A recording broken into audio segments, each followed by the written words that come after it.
नमस्कार दोस्तों, आप देख रहे हैं हमारा YouTube चैनल प्रज्ञापत IAS।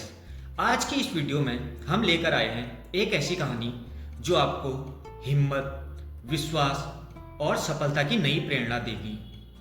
यह है कहानी उस महान योद्धा की जिसने कभी हार नहीं मानी। जी हाँ, हम बात कर रहे हैं सिकंदर महान की। बहुत समय पहले प्राचीन मकदूनिया की धरती पर एक बालक जन्मा जिसने आगे चलकर इतिहास की दिशा बदल दी। उसका नाम था अलेक्जेंडर, जिसे दुनिया महान सिकंदर के नाम से जानती है। लेकिन उसकी यात्रा सिर्फ देशों को जीतने की नहीं थी। यह साहस, दूरदृष्टि, अनुशासन और खुद पर अटूट विश्वास की कहानी थी। बचपन से ही सिकंदर अलग था। जब दूसरे बच्चे खेलते थे, वह वीरों और योद्धाओं की कहानी सुनता था। उसकी माँ ओलंपियास कहती थी कि वह महान बनने के लिए पैदा हुआ है और उसके पिता राजा फिलिप द्वितीय उसे युद्ध कला सिखाते थे। उसके बचपन की एक घटना ने उसके असली स्वभाव को दिखाया। एक दिन एक जंगली और शक्तिशाली घोड़ा ब्यूसेफेलस महल में लाया गया। कोई भी उसे काबू नहीं कर सका।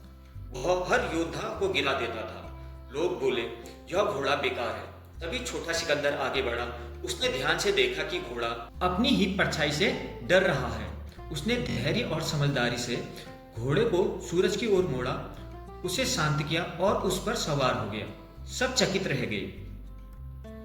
उसके पिता ने गर्व से कहा, मेरे बेटे, मकदूनिया तुम्हारे लिए बहुत छोटा है। तुम्हें एक बड़ा साम्राज्य चाहिए। उस दिन सिकंदर ने सीखा, डर को समझ और साहस से हराया जा सकता है। जैसे जैसे वह बड़ा हुआ, महान दार्शनिक अरस्तु उसका गुरु बना। अरस्तु ने उसे ज्ञान, राजनीति, भूगोल और जीवन की समझ सिखाई। सिकंदर सिर्फ राजा नहीं बनना चाहता था, वह अमर बनना चाहता था। सिर्फ 20 साल की उम्र में उसके पिता की हत्या हो गई और सिकंदर राजा बन गया। दुश्मनों ने उसका मजाक उड़ाया, सोचा वह कमजोर है। लेकिन सिकंदर ने अपनी बहादुरी और बुद्धिमत्ता से विद्रोह कुचल दिए, यूनान को एकजुट किया और अपने सबसे बड़े सपने की ओर बढ़ा, शक्तिशाली फारसी साम्राज्य को जीतना। वह छोटी सेना लेकर एशिया की ओर बढ़ा, लेकिन उसके भीतर अटूट विश्वास था। ग्रेनिकस, इस्सुस और गागा मेला की लड़ाइयों में उसने बड़ी बड़ी सेनाओं को हराया। कई बार खतरा आया, पर वह हमेशा अपने सैनिकों के साथ आगे खड़ा रहा। धीरे धीरे फारसी साम्राज्य उसके सामने झुक गया। लेकिन सिकंदर सिर्फ विजेता नहीं था। जब वह मिस्र पहुंचा, लोगों ने उसका स्वागत किया। उसने विनाश नहीं, निर्माण किया। उसने अलेक्जेंड्रिया शहर बसाया, जो बाद में ज्ञान का केंद्र बना। वह मानता था कि असली महानता लोगों को जोड़ने में है, न कि तोड़ने में।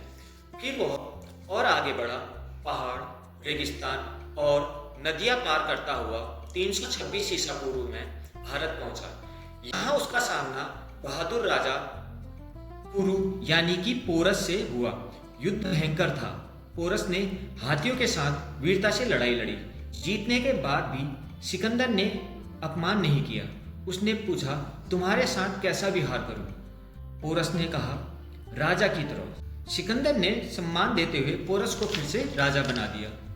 यह दिखाता है कि सच्ची महानता जीत में भी विनम्रता और सम्मान में होती है। लेकिन लंबे युद्धों से उसकी सेना थक चुकी थी। जब सिकंदर आगे बढ़ना चाहता था, सैनिकों ने मना कर दिया। पहली बार उसे पीछे हटना पड़ा। एक सच्चा नेता जानता है कब आगे बढ़ना है और कब रुकना है। भारी मन से वह लौट पड़ा। वापसी का रास्ता कठिन था। रेगिस्तान, भूख, प्यास और सैनिकों की मौत। फिर भी सिकंदर नहीं टूटा।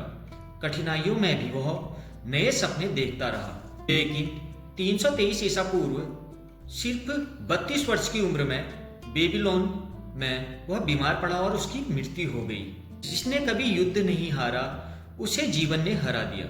और उसकी कहानी यही खत्म नहीं हुई। सिकंदर अपने पीछे सिर्फ साम्राज्य नहीं, एक संदेश छोड़ गया।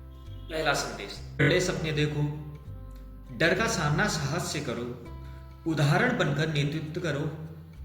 सिर्फ जीतो नहीं, निर्माण भी करो। उम्र और कठिनाइयों को अपने रास्ते में मत आने दो। उसका साम्राज्य भले टूट गया लेकिन उसका नाम अमर हो गया। महान सिकंदर जिसने विश्वास किया कि वह कर सकता है और इसीलिए उसने कर दिखाया। उसकी यात्रा हमें सिखाती है महानता इस बात में नहीं कि हम कितने साल जीते, बल्कि इस बात में है कि हम कितनी हिम्मत से जीते, कितना विश्वास रखते हैं और अपने सपनों की ओर कितनी दृढ़ता से बढ़ते हैं। तो कैसी लगी आपको सिकंदर की यह प्रेरणादायक कहानी? हमें कमेंट बॉक्स में बताएं और हमारे चैनल को लाइक एंड सब्सक्राइब करें।